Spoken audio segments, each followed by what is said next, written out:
శుక్లాంబరధరం విష్ణుం శశివర్ణం చతుర్భుజం ప్రసన్నవదనం ధ్యాయేత్ సర్వవిఘ్నోపశాంతయేత్. వ్యాసాయ విష్ణురూపాయ వ్యాసరూపాయ విష్ణవే నమో వై బ్రహ్మనిధయే వాసిష్ఠాయ నమో నమః. విమలపటీ కమలకుటీ పుస్తకరుద్రాక్షసస్తహస్తపుటీ కామాక్షీ పక్ష్మలాక్షీ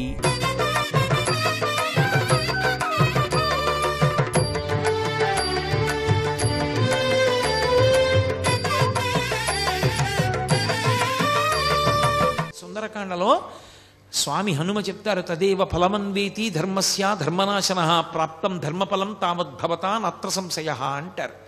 పాపములను కాల్చరు, పాపం అలాగే ఉంటుంది.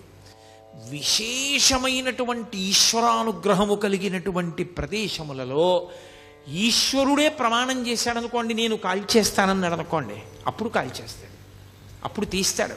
అది జీవుడికి పరమ అదృష్టం. అది ఎలా పోతుందండి? అలా కుదరదు. అలా ఎలా పోతాయి? చేసిన పాపాలేం పోవు, పట్టుకుని ఉంటాయి అలాగా. ఆ పాపములను కాలుస్తారు. ఇప్పుడు అరుణాచలంలో గిరి ప్రదక్షిణానికి వెళ్ళినటువంటి వాడికి ఎలా ప్రదక్షిణం? భగవన్నామం చెప్తూ వెడితే, నృత్యం చేస్తూ వెడితే. మహానుభావులు 1000 కన్నా ఎక్కువ మార్లు అరుణాచలానికి శరీరాన్ని నేల మీద పడేసి దొర్లిస్తూ పొర్లు దండాలు పెడుతూ ప్రదక్షిణాలు చేసిన వాళ్ళు ఉన్నారు. అంత గౌరవంతో ఆ పర్వతానికి పరమశివస్వరూపంగా ప్రదక్షిణం చేశారు. కాబట్టి అలా ప్రదక్షిణం చెయ్యడానికి నువ్వు ఉపక్రమించి ప్రదక్షిణం చేస్తే పాపములు కాలిపోతాయి. పాపము ప్రతిబంధక స్వరూపం. ఏదైనా ఒక కోరిక తీరకపోవడానికి కారణం ఏమిటంటే పాపమే ప్రతిబంధకంగా అడ్డొస్తుంది. ఇప్పుడు చూడండి, కొంతమంది కాశీ వెడదాం అనుకుంటారు, పాపం అన్నీ సిద్ధం చేసుకుంటాడు, ఇంకా రేపు కాశీ వెడదామనగా ఇవాళ ఏదో ప్రతిబంధకం వస్తుంది, వాడికి దాంట్లోంచి బయటికి రాలేడు, అందులో కాశీ ప్రయాణం ఆపేసుకుంటాడు. ఈశ్వరుణ్ణి ఏదో సేవిద్దాం అనుకుంటాడు, సేవించలేడు, వదిలిపెట్టవలసి వస్తుంది, పూజలోంచి లేచిపోవలసి వస్తుంది, ఒక్కొక్కసారి తప్పదు. ఒక దేవాలయానికి వెడదాం అనుకుంటాడు, ఎవరో వస్తారు, ఆయన్ని చూడగానే అయ్యో గుడిలోకి ఎడుతున్నాను అన్నా కూడా మనసు చిన్న చేసుకుని లోపల బాధపడుతున్నా పైకి వెకిలిన ఒకటి నవ్వి రెండంటూ తీసుకుని ఇంట్లోకి ఎడతాడు. ఆయన వెళ్ళిపోతారు, గుడి కట్టేస్తారు. అంత పరమపావనమైన తిథి నాడు దేవాలయానికి వెళ్ళాడు. లేదు, మంచి కార్యం, గుడికి వెళ్ళాలి, అనారోగ్యం, వెళ్ళలేడు. నేను శాస్త్రం చెప్తున్నానని గుర్తుపెట్టుకోండి. మీతో పాపము ప్రతిబంధకమై అడ్డొస్తుంది, మిమ్మల్ని చెయ్యనివ్వదు ఆ మంచి పని. అడ్డుపడి అప్పటికి మిమ్మల్ని అడ్డుపెట్టి తర్వాత తొలగుతుంది, కానీ కాలం దాటిపోతుంది. కాలం ఆగదుగా, కాలం వెళ్ళిపోతుంది. మీరు ఆ పుణ్యాన్ని సంపాదించుకోలేరు. సంపాదించకుండా అడ్డొస్తూ ఉంటుంది. అడ్డుపడినంత కాలం మీ కోరికలు తీరవు. పుణ్యబలం లేదు కాబట్టి మీ కోరికలు తీరే అవకాశం ఉండదు. కాబట్టి ఇప్పుడు పాపము కాలడం అంత గొప్పది. కోరికలను తీర్చుకోవడానికి, కోరికలంటే పనికి మాలిన కోరికలని కాదు నా ఉద్దేశంలో, జీవుడు అభ్యున్నతిని పొందడానికి ఏ కోరికలు మంచివో అటువంటి కోరికలు తీరడానికి అది కారణమవుతుంది. ఇప్పుడు నేను అమెరికా ప్రెసిడెంట్ అవ్వాలని ఒక ఆయన అడిగాడు, నాకు కొడుకు పుట్టాలండి అని ఒక ఆయన అడిగాడు. రెండూ కోరికలే, కానీ ఒక కోరిక పరమ ధార్మికం. మీరు మార్గం చెప్పచ్చు. అయ్యా మీకు కొడుకు పుట్టలేదా, ఓ పని చేయండి, మీకు సంతానం లేకపోతే ఫలానా దేవాలయాన్ని ఆశ్రయించండి అని చెప్పచ్చు. ఎందుకని? అది ధార్మికం, అది ఉండవలసిన కోరిక. సంతానం ఉండాలన్న కోరిక ఎవరికి ఉండదు? సంతానం లేకపోతే ఉత్తరగతులు ఉండవు. కాబట్టి మీరు సలహా చెప్పచ్చు, అమెరికా ప్రెసిడెంట్ ఎందుకు నీకు, అది అడిగిన వాడికి అవతల బొమ్మని చెప్పచ్చు. ఏ కోరిక తీర్చాలో ఏ కోరిక తీర్చకూడదో మనకే వివక్ష ఉన్నప్పుడు పరమేశ్వరుడికి ఉండదు. వాంఛితార్థ ప్రదాయిని, ఏ కోరిక తీరాలో ఆ కోరిక తీరుస్తాడు పరమేశ్వరుడు. దానికి అడ్డొచ్చినటువంటి ప్రతిబంధకాన్ని కాల్చేస్తాడు. అది ప్రదక్షిణంలో అంటే పాపము కాలుతుంది, ఇచ్చేస్తాడు, ఇప్పుడు కోరిక తీరుస్తాడు. కానీ ఒక ఇబ్బంది ఒకటి ఉంటుంది, ఒకటి ఉంటుంది వెనకాతల. అన్న మాటకు అర్థం ఏంటో తెలుసా? ఎప్పుడైనా సరే సంస్కృతంలో క్షకార ప్రయోగం చేశారు అంటే ఒకటే గుర్తు, అది చాలా మిమ్మల్ని ఇబ్బంది పెట్టేది అని గుర్తు.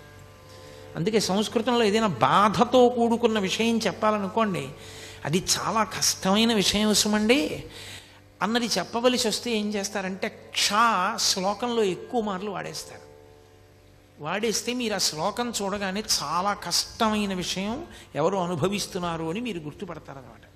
క్షితిక్షమా పుష్కర సన్నిభాక్షి యారక్షిత రాఘవలక్ష్మణాభ్యాం సారాక్షసీభి వికృతేక్షణాభి సంరక్షిత సాంప్రతి వృక్షమూలే అంటారు మహర్షి. అన్నిసార్లు తిరిగింది అంటే సీతమ్మ ఎంత కష్టంలో ఉందో నువ్వు గమనించు. పక్కన వచ్చి కూర్చుంది. పాపం కాలింది, కోరిక తీరింది. ఎప్పటికీ ఈ జన్మకి ఒకటి ఉంది, అది చాలా పెద్దది. ఆ ఏమిటో తెలుసా? సంచితం. పర్వతాల కింద పడిపోయి ఉంటుంది. అంత పాపం ఏ 70 ఏళ్లలోనూ అనుభవించరా అంటే స్పృహ తప్పిపోతాడని పరమేశ్వరుడు కొంత పుణ్యం కొంత పాపం కలిపి పెట్టి పంపిస్తాడు.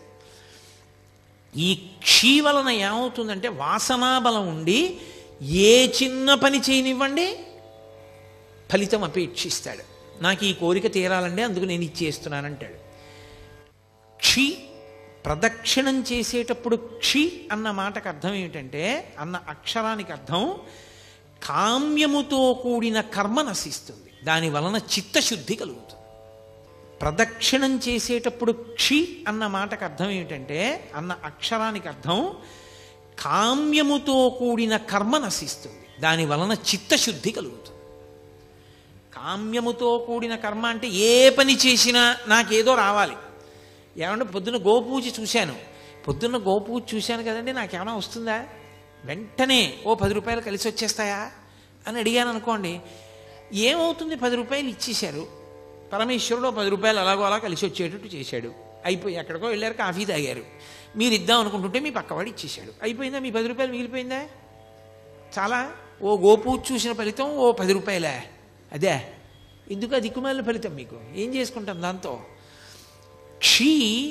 కామ్యముతో కూడిన కర్మలు చేయుట, ఇది చాలా ప్రమాదకరమైన విషయం. నేను చెప్పినంత తేలిక కాదు సుమండి. మీరు చూడండి, పుణ్యకర్మయే మీరు చేస్తూ వెళ్ళారనుకోండి, రోజు పుణ్యమే, వాడు ఏమి తప్పులు చేయడు, కానీ మనసులో మాత్రం ఓ కోరిక, ఈ పుణ్యం అంతా నేను అనుభవించాలి, ఈ పుణ్యం అంతా అనుభవించాలి. ఇంత పుణ్యం చేసేసాడు, విపరీతంగా చేసేసాడు, చచ్చిపోయాడు, అయిపోయింది, ఈ శరీరం పడిపోయింది. ఏం చేయాలి పరమేశ్వరుడు? ఆ పుణ్యం నన్ను అనుభవింపచేయి, నా పుణ్యం అనుభవింపచేయి, ఆ పుణ్యానికి ఫలితమి అని అడిగాడా? అడిగాడు కాబట్టి ఆ పుణ్యం అంతా అనుభవింపచేయాలా? ఇప్పుడు అనుభవింపచేయడానికి ఆయన ఏం చేస్తాడంటే, మిమ్మల్ని ఓ చక్రవర్తిని చేస్తాడు. ఓ 20 ఏళ్ళో 30 ఏళ్ళో చక్రవర్తిత్వం. బయటికి వస్తే వందిమాగదులు, పల్లకీలు, అంతఃపురాలు, ఈ భద్రగజాలు, విపరీతమైనటువంటి పేరు, ఐశ్వర్యం. ఇదంతా ఎక్కడిది? 80 ఏళ్ళు చేసిన పుణ్యం 20 ఏళ్ల చక్రవర్తిత్వంలో అయిపోయింది, 0. నువ్వు పుణ్యాన్ని అనుభవించేయడంలో పోతుంది సుఖంగా. కాదు, నేను ఎందుకు చేస్తున్నానో తెలుసా ఈశ్వర? నేనేదో ఈ పుణ్యాన్ని ఫలితంగా అనుభవించడం కోసం కాదు, నాకు చిత్తశుద్ధినియ్యి, నిష్కామ కర్మ చేస్తాను, నాకు ఏ కోరిక లేదు. నేను ఎందుకు నిన్ను సేవిస్తున్నానంటే, నిన్ను సేవించకుండా ఉండలేక ఇన్ని మాటలు, మళ్ళీ ఇప్పటికి ఎన్ని మాటలు పుట్టానో, ఎన్ని మాటలు చచ్చిపోయానో, ఇంకా వద్దు, ఇక నాకు పుట్టాలని లేదు, ఇక చావాలని లేదు, ఈశ్వర మార్గం చూపించు అని అడిగారు అనుకోండి, ఈ జన్మలో కాకపోతే కనీసం కొద్ది జన్మలలో పూర్తయిపోతుంది. ఎలా అయిపోతుంది అంటే, చిత్తశుద్ధితో కూడినటువంటి స్థితి వలన జ్ఞానము కలుగుతుంది, ఆ జ్ఞానము వలన మోక్షం వస్తుంది. మోక్షం అంటే ఈశ్వరునిగా నిలబడిపోవుట, తన తత్వము, ఆత్మతత్వము ఎరుకలోనికి వచ్చుట, అనుభవములోనికి వచ్చుట, అద్వైత స్థితి అంటారు. అది నిష్కామకర్మ చేత చిత్తశుద్ధి కలిగి నా పునరావృత్తి ఆగిపోవుట. ఇక పుట్టడం అది ఈ జన్మలో అవ్వచ్చు, కొద్ది జన్మలలో అవ్వచ్చు, కానీ ఆగుతుంది, అటువైపుకి నడుస్తాడు. ఈ 4గింటిని ఇవ్వగలిగినది కనుక ప్రదక్షిణం, అందుకొచ్చింది ఆ మాట. కాబట్టి అది చిన్న చిన్న కోరికలు కోరుకుని ప్రదక్షిణం చెయ్యకు. నీకు అద్భుతమైన స్థితిని కల్పించగలదు. అందుకని నిష్కామముగా ఏ కోరిక లేకుండా ఆ క్షేత్రంలో స్థూల శివుని యొక్క రూపంలో ఉన్నటువంటి కొండకి గిరి ప్రదక్షిణం చెయ్యి అని. కాబట్టి ఆ ప్రదక్షిణ తత్వము అంత గొప్పదై కూర్చుంది. ఈ ప్రదక్షిణం చేయడంలో ఏ కారణానికి చేయనివ్వండి, బుద్ధి ఉందనుకోండి ప్రదక్షిణ తత్వం అర్థమవుతుంది. ఒక్కొక్కసారి బుద్ధి ఉండదు. ఆ ప్రాణికి తనంత తానుగా బుద్ధి ఉన్న ప్రాణి కాదు, కానీ అది ఎందుకో పరిగెత్తింది కొండ చుట్టూ.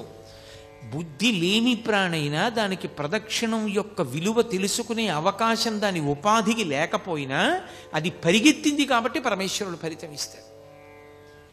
అది స్థూల శివుడుగా ఆయన రావడం వల్ల లోకానికి కలిగినటువంటి మహోపకారం. అలా ఆర్తి కలిగిన వాళ్ళకి చిన్న చిన్న విషయాల దగ్గర నుంచి పెద్ద పెద్ద విషయాల వరకు ఆయన అనుగ్రహించాడు ఆ ప్రదక్షిణ తత్వంలో. అందుకే కామ్యమునందు కూడా మీకు ప్రత్యేకంగా కోరి ప్రదక్షిణం చెయ్యక్కర్లేదు. ఆదివారం నాడు ప్రదక్షిణం చేశాడనుకోండి, ఆదివారం నాడు ప్రదక్షిణం చేసి వచ్చేస్తే సూర్యమండలాన్ని భేదిస్తాడు జీవుడు. శరీరం పడిపోయిన తర్వాత శరీర పతనానంతరము సూర్యమండలాన్ని ఛేదించి కైలాసంలో శివలోకానికి వెళ్ళి శివ సాన్నిధ్యమును పొందుతాడు. ఒక సోమవారం నాడు ప్రదక్షిణం చేశాడనుకోండి, జరామృత్యువులను దాటతాడు. జరామృత్యువు అంటే వృద్ధాప్యము, మృత్యువు. ఇదొక చిత్రమైనటువంటి విషయం. చాలామంది త్రిదళం త్రిగుణాకారం త్రినేత్రంచ త్రియాయుధం అంటుంటారు, కానీ అలా లేదు. అసలు యథార్థ పాఠం త్రియాయుషం అనుంది. త్రియాయుషం ఏకబిల్వం శివార్పణం. త్రియాయుషం అంటే 3 రకములైన ఆయుర్దాయాల్ని కోరుతారు. నేను వృద్ధాప్యాన్ని చూడాలని నేను కోరుకోవాలి. బాల్యము, కౌమారము, యవ్వనము దాటి నేను వార్ధక్యాన్ని చూడాలి అని అడగాలి. ఎందుకో తెలుసా? వార్ధక్యాన్ని చూడలేదు అంటే అపమృత్యువు. నా మనవల్ని ఎలా చూస్తాను? నా మనవల్ని చూసేశాను అనుకోండి, నేను నా 2వ తరాన్ని చూసేశాను. 2 తరాలు చూసేశాను అంటే లౌకికంగా నేను నా ఆయుర్దాయం చేత పరిపూర్ణంగా వంశంలో ప్రధానమైన మలుపులు చూసేశాను. ఇప్పుడు నేను వానప్రస్థానికి, ఈశ్వరుణ్ణి చేరుకోవడానికి, తపస్సు చేసుకోవడానికి వెళ్ళవచ్చు, అర్హత పొందుతాను. ముందే పడిపోయింది అనుకోండి శరీరం, అసలు ఇంకా కొడుకు లేడు, కొడుకుని చూడలేదు, తను చెయ్యవలసిన కర్తవ్యాలు పూర్తి చేయలేదు, అది అపమృత్యు దోషం అంటారు దాన్ని. అలా పడిపోకూడదు శరీరం.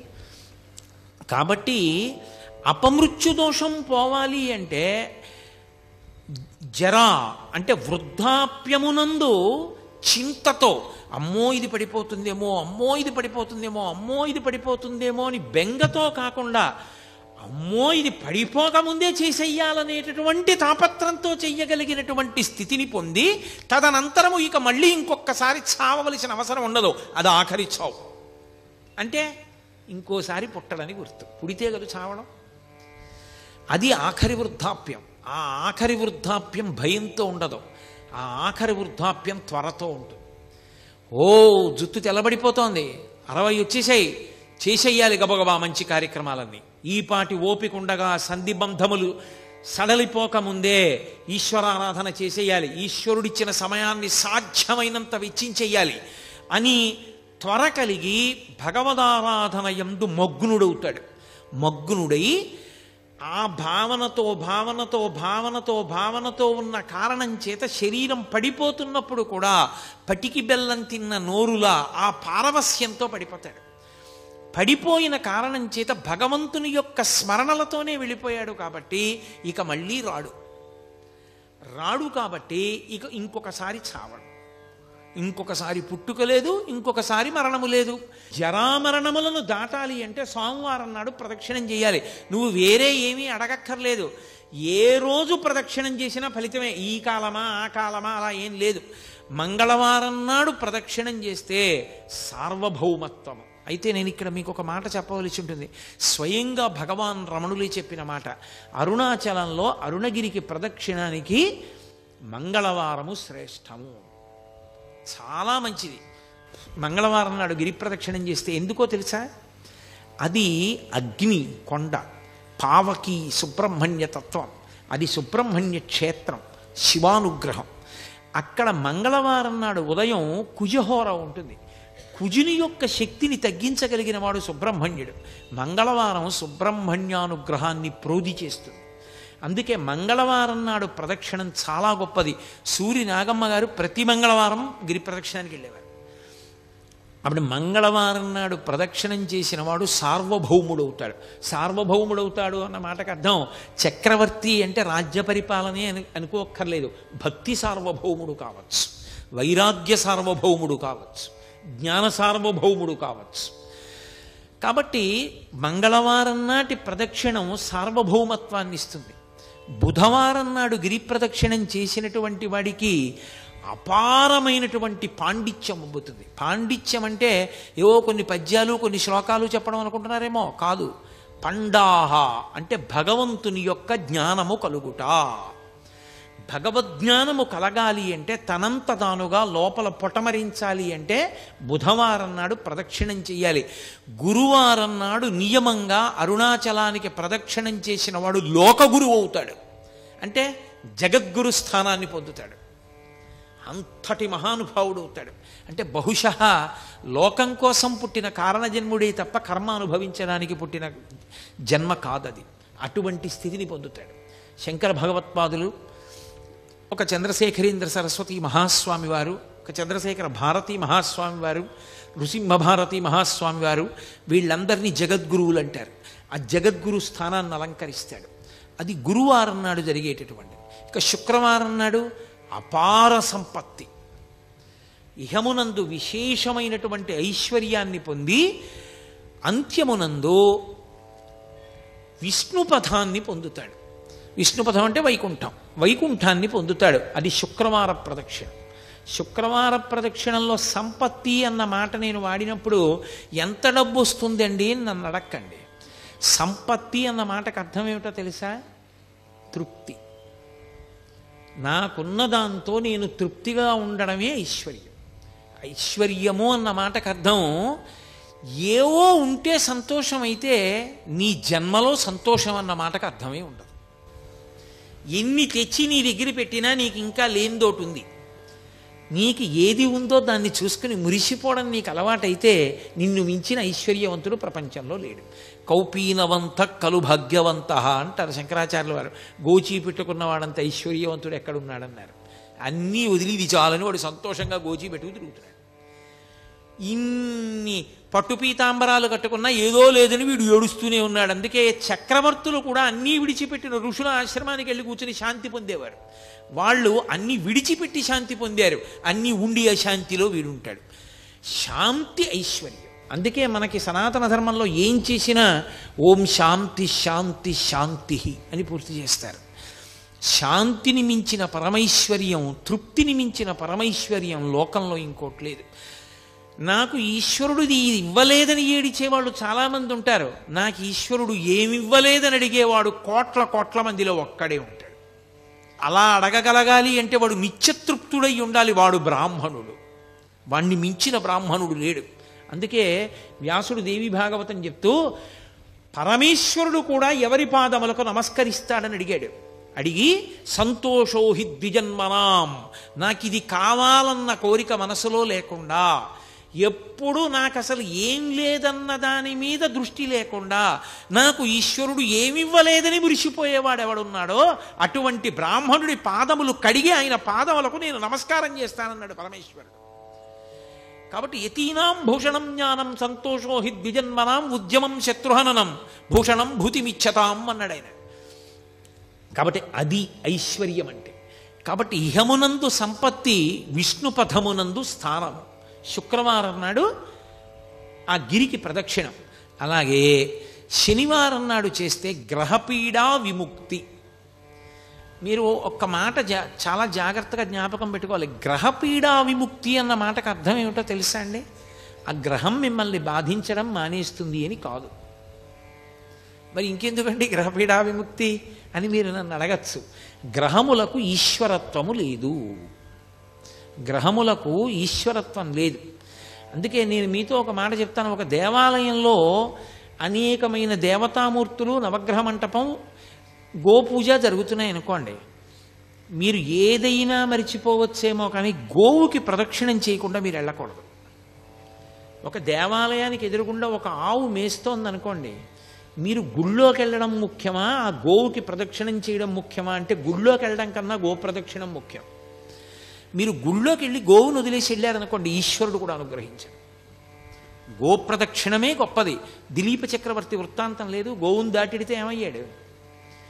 గోవుకి ప్రదక్షిణం చెయ్యాలి. నవగ్రహ మంటపానికి ప్రదక్షిణ వదిలేశారనుకోండి, ఉపద్రవం రాదు. ఎందుకో తెలుసా?